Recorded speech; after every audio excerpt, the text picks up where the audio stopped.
Pada pertemuan kelima, kita akan membahas bab query lanjutan 3. Ya, saya di sini Eri Triwijayanto, NRP 7411030035 dengan dosen pembimbing Bapak Rengga Asmara, Eskom Holca.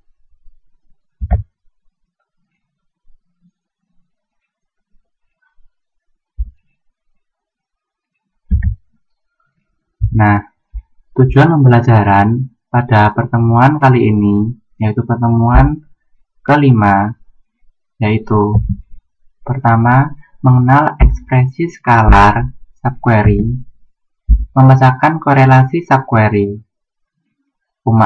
Memahami korelasi subquery. Penggunaan operator exist dan not exist. Selanjutnya, saya akan membahas tentang ekspresi skalar subquery.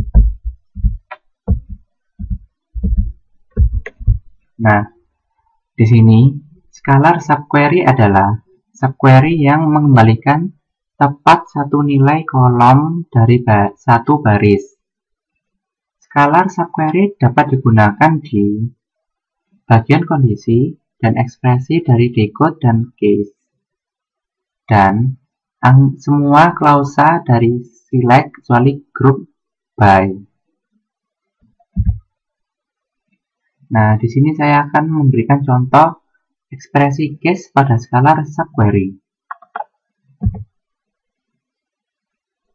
Nah, di sini saya akan contohkan yaitu select employee ID last name dalam kurung case when department ID sama dengan select department ID from departments where location ID sama dengan 1800, then Canada, else USA, and location from employees. Nah, sehingga data yang akan tampil yaitu kolom employee ID, last name, dan location. Nah, case ini digunakan untuk memberikan suatu kondisi, di mana ketika departemen ID sama dengan 1800, maka akan menampilkan location di Kanada. Sedangkan selain itu, maka akan menampilkan lokasinya itu di USA. Selanjutnya, nah, ini penjelasan yang telah saya jelaskan sebelumnya. Pada query di atas akan menampilkan employee ID, last name, dan location dengan kondisi ketika departemen sama dengan location ID dengan value 1800, maka pada location mempunyai value Kanada. Jika selain dari query di atas, maka location mempunyai value USA. Location ID dengan value 1800 sama dengan location ID dengan value 20. Nah, ini telah saya jelaskan pada sebelumnya. Nah, saya akan beri contoh lagi untuk ekspresi order by pada skalar subquery. Contohnya yaitu select employee ID as name from employees A, order by dalam kurung select department name from departments D, where departments ID sama dengan D department ID. Nah, maka akan muncul data employee ID dan last name ID. Untuk penjelasannya,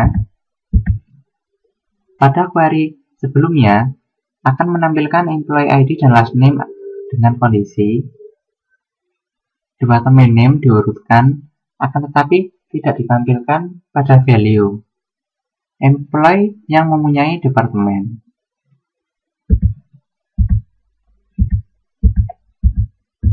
Nah, sekarang saya akan menjelaskan tentang korelasi subquery. Korelasi subquery digunakan untuk proses baris per baris.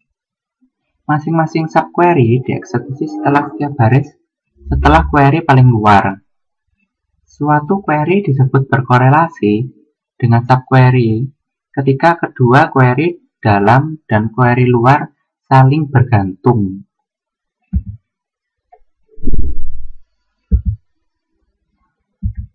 Nah, inilah proses korelasi subquery. Proses subkorelasi dimulai dengan mengambil baris dari outer query. Kemudian, inner query dijalankan dengan menggunakan nilai baris kandidat. Kemudian, nilai dari inner query digunakan untuk melakukan kualifikasi atau mendiskualifikasi kandidat. Nah, di sini saya akan memberi contoh korelasi subquery. Contohnya yaitu select last name, salary, department ID, from, employees dengan nama outer, where salary lebih besar, dalam kurung select AVG salary from employees, from where department ID sama dengan outer department ID. Maka akan menampilkan tabel dengan kolom last name, salary, dan department ID. Nah, di sini dapat saya jelaskan, query di atas digunakan untuk menampilkan semua pekerja yang mendapatkan lebih dari rata-rata gaji departemen di tempat dia bekerja. Setiap kali baris dari outer query diproses, maka inner query akan dievaluasi juga. Nah, di sini saya akan menjelaskan tentang subquery update. Nah, di sini ada contoh. Alter tabel employees, add department name, varchar 2 dengan ukuran 20. Nah, maka tabel akan dialter dan akan menambah kolom dengan nama department name, tipenya varchar 2, lengthnya 20. Kemudian sekarang kita akan melakukan update kolom tersebut dengan perintah update employees E, set department name sama dengan select department name from department D, where E titik department ID sama dengan D titik department ID.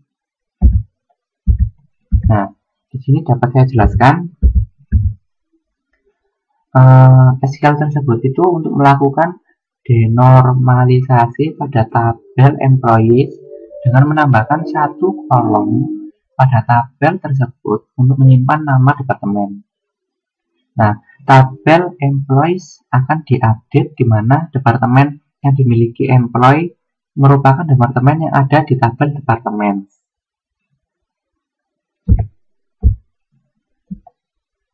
Selain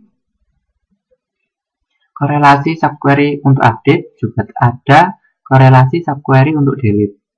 Nah, di sini saya akan beri contoh yaitu delete from employees A, where employee ID sama dengan select employee ID from job history D, where E titik employee ID sama dengan D titik employee ID. Nah, query di atas digunakan untuk menghapus baris-baris dari tabel employees yang juga terdapat pada tabel M history. Nah, di sini data yang akan dihapus itu ada beberapa baris. Jika kita tidak menggunakan subquery, maka kita hanya dapat menghapus hanya satu baris saja. Nah, inilah cara untuk menghapus beberapa baris pada tabel. Selanjutnya, saya akan menjelaskan tentang operator exist dan non-exist. Operator exist dan non-exist digunakan untuk mengecek keberadaan dari baris dalam hasil subquery. Jika nilai baris dari subquery ditemukan, maka pencarian tidak akan dilanjutkan dalam query terdalam, dan kondisi tetap benar.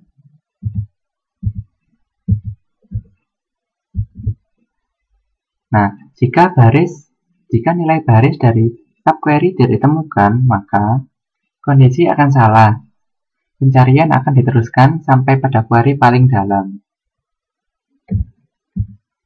Nah, di sini saya akan mencoba memberi contoh kepada Anda mengenai perintah exist dan non-exist.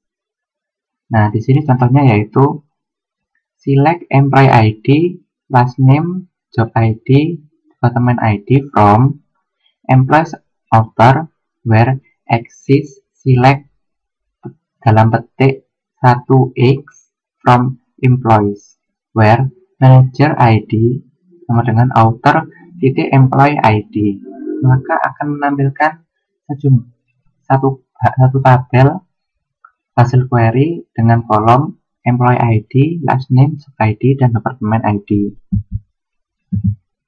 Nah, di sini saya jelaskan query tersebut merupakan contoh penggunaan operator exist untuk mencari pegawai yang memiliki sedikitnya satu orang bawahan.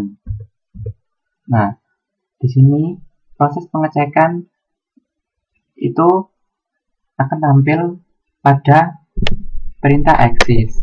Nah, jika penyelekan pada tabel employees dan ketika dimana manager ID sama dengan author titik employee ID ini bernilai true, maka akan menampilkan semua data employee ID, last name, dan job ID dan department ID. Nah, jika nilainya false, maka data itu tidak akan ditampilkan. Nah, ini kita jelaskan tentang penggunaan operator non-exist.